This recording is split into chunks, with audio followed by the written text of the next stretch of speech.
అక్షయ్, వచ్చి first bench లో కూర్చో. ఎప్పుడు చూసినా లాస్ట్ బెంచ్ లో కూర్చుంటావు. మాట్లాడడానికి ఈజీగా ఉంటుందని కదా. Akshay, get out of the class. You idiot. క్లాస్లో ఏం మాట్లాడుతున్నావురా? ఆర్గు చేయకు నాతో. Get out.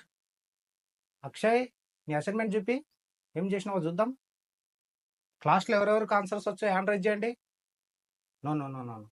అక్షయ్, నువ్వు చెప్పరా. అక్షయ్, రేపు మీ పేరెంట్స్ తీసుకొని రా. ఫస్ట్ పీరియడ్ అవ్వకన్నా ముందులో మీ పేరెంట్స్ ప్రిన్సిపల్ ఆఫీస్ ముందర ఉండాలి. ఏమంటున్నా? లేదనుకో చూడు. అక్షయ్, ఏం మాట్లాడుతున్నావురా? నీల్ డౌన్ చేపిస్తా చూడు అందరి ముందు. అక్షయ్, నిద్రపోతున్నావు కదా. ఈడియట్. వెళ్ళి ఫేస్ వాష్ చేసుకురాపో. అక్షయ్, వెళ్ళి పక్క క్లాస్లో డస్టర్ తీసుకురాపో. అక్షయ్, వచ్చి ప్రాబ్లం సాల్వ్ చేయి. రేపు ఈ ప్రాబ్లం 10 టైమ్స్ రాసుకుని రావాలి. రాసుకురాలేవనుకో ఎల్లుండి 20 టైమ్స్ రాసుకురావాలి చూడు మరి.